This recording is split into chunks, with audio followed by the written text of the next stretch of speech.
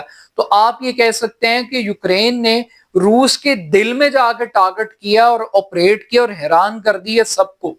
اب یہ جو آپریشن کنڈکٹ ہوا اس میں 40 طیارے تباہ ہوئے, 117 ڈرونز وہ استعمال ہوئے. فیڈ ڈرون کے اوپر دفاعی تجزیہ کار یہ کہہ رہے ہیں کہ تقریباً $4,000 یوکرین کی کاسٹ آئی ہوگی. تو $4,000 خرچ کر کے انہوں نے اربوں ڈالر کے طیارے تباہ کر دیے. تو آپ میگنیچیوڈ کا اندازہ لگائیں کہ کتنا زبردست طریقے سے آپریشن کنڈکٹ ہوا ہے. اس آپریشن کی تیاری کے حوالے سے بتایا جا رہا ہے کہ تقریباً 1.5 سال تک یوکرین نے اس آپریشن کی پلاننگ کی ہے.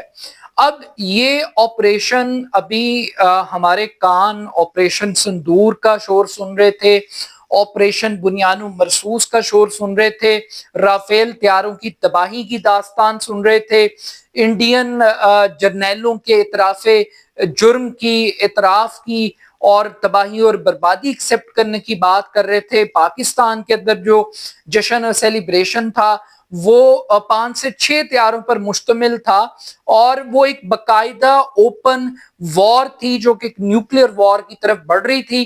مگر یوکرین نے جو آپریشن کنڈکٹ کیا ہے وہ اس نے ڈرونز کے ذریعے کیا ہے اور 1 نہیں 2 نہیں 3 نہیں 40 طیارے تباہ کیے ہیں اور یہ بہت بڑا ایک جنگی نقصان کنسیڈر کیا جا رہا ہے. اب یہاں پر بہت سارے سوالات اٹھ رہے ہیں اور یہ کہا جا رہا ہے کہ اس آپریشن کو کنگز آف ڈرون آپریشن قرار دیا جا رہا ہے. پاک بھارت جنگ کے دوران بھی ڈرونز استعمال ہوئے تھے, دونوں ملک ایک دوسرے پر ڈرونز بھیج رہے تھے اور جس طریقے سے وہ گرائے گئے, لیکن کبھی اتنا بڑا نقصان نہیں ہوا جتنا بڑا نقصان یوکرین نے روس کا کر دیا ہے. اب یہاں پر 2 سوال اٹھ رہے ہیں کہ اس آپریشن کے ذریعے پیغام کیا دیا گیا ہے اور ٹائمنگ کتنی امپورٹنٹ ہے. میں پہلے ٹائمنگ کے فیکٹر پہ آتا ہوں.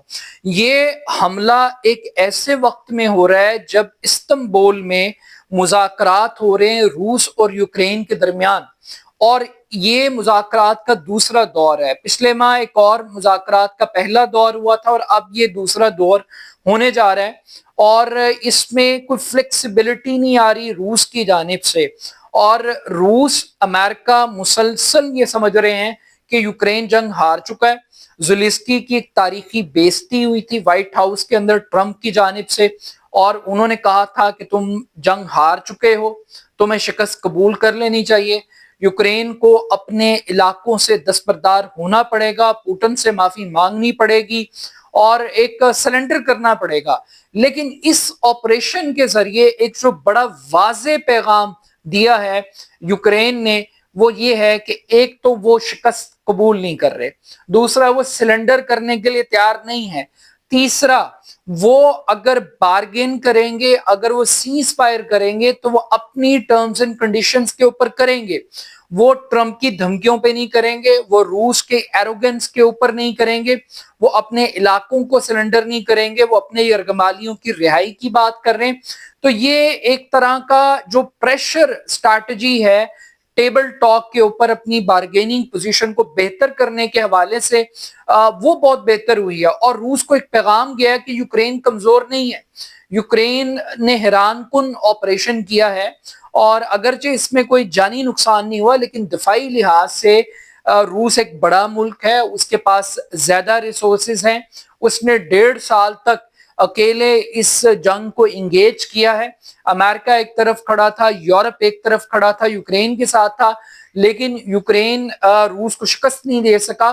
اب جب امریکہ اپنی سائیڈ بدل چکا ہے, یورپ پریشان ہے, یورپ تنہا ہے یوکرین کے حوالے سے, تو یورپ کو بھی کانفیڈنس ملا ہے کہ یوکرین کی آرمی میں ابھی تھوڑی بہت جان ہے, طاقت ہے. آلدو کہ یوکرین کے جو چیف آف آرمی سٹاف ہیں ان کے بارے میں خبریں آ رہی ہیں کہ وہ شاید استعفیٰ دے رہے ہیں اپنے عہدے سے اور اس کی بھی کچھ ذاتی وجوہات بتائی جا رہی ہیں. تو یہ بڑا ایک انٹرسٹنگ قسم کا آپریشن ہے. اس سے پہلے اگر ہم تاریخ میں دیکھیں ملٹری آپریشنز کے حوالے سے تو ہمیں پتہ لگتا ہے کہ جو آپریشن اسرائیل نے کنڈکٹ کیے پچھلے 2 سال میں وہ بھی اپنی نوعیت کے بڑے حیران کن آپریشنز تھے.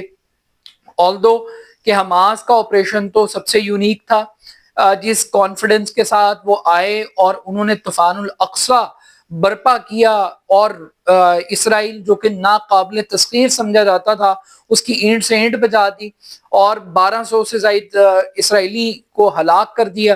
وہ بھی ایک اپنی نوعیت کا ایک بڑا منفرد آپریشن تھا.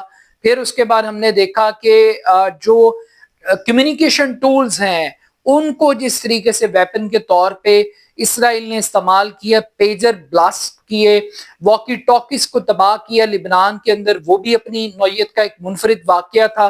پھر اس کے بعد ہم نے دیکھا کہ جس طریقے سے اسماعیل ہانیہ کو ایران کے اندر، تہران کے اندر جس طریقے سے میزائل مار کر ان کو شہید کیا گیا، جس طریقے سے حسن نصر اللہ کو لبنان کے ہیڈ کوارٹر میں زیر زمین جا کے ان کو شہید کیا، یہ بھی ایک بڑا ایک آپریشن تھا.